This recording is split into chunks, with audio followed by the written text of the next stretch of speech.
And RNC Chair Reince Priebus joins us. Nice to see you. Hey, good evening, Greta. Okay, so your role in this whole primary, you've got all these Republican candidates. Yeah, you don't have any position, right, on any of these? Well, I got to stay out of being, taking sides, but we do have to put together a good primary debate calendar, make sure it's fair and reasonable.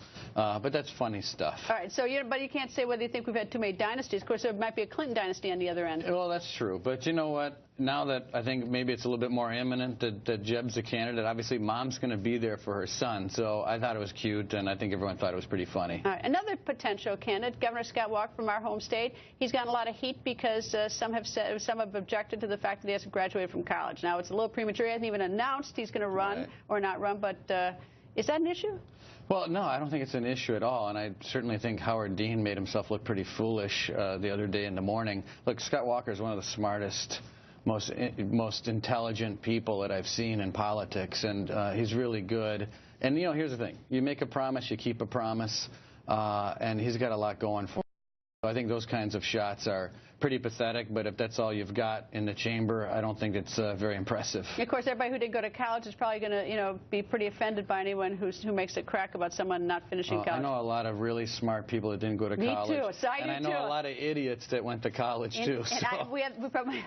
Indeed, I know the same thing. All right, now the calendar for the 2016 for the Republicans. Who picks when these primaries are going to be? Well, it's a sort of a combination between the state legislatures, state parties, and the RNC. So basically, one of the things that's hard to get across because it's in the weeds, but the Republican National Committee sets the rules for how delegates are allocated throughout the country. So if you were going to run for president, and anyone out there that wanted to run for president, the one thing you have to do if you want to be the nominee for the Republican Party is that you have to have the majority of delegates on the floor of a convention saying, I want that person to be the nominee. That's way down at the end of the road. However, but the RNC sets the rules for how those delegates are allocated. And one of the rules is that no state can allocate delegates before March 1st unless you're New Hampshire, you're South Carolina, Nevada, or Iowa. Those states, those four states get special treatment? It is years and years and years of history,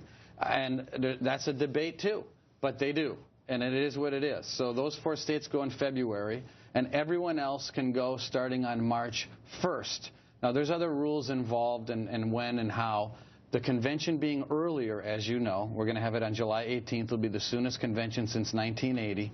Also acts as a compression on the entire calendar, and that's why when we talk about a faster primary process, it's going to be a lot faster than it was in 2012. And it's certainly not going to be dull on either side. It's going to be wild. It'll be a lot of fun. It'll be anyway, fun. Nice to see you, sir. All right, thank you, Greta.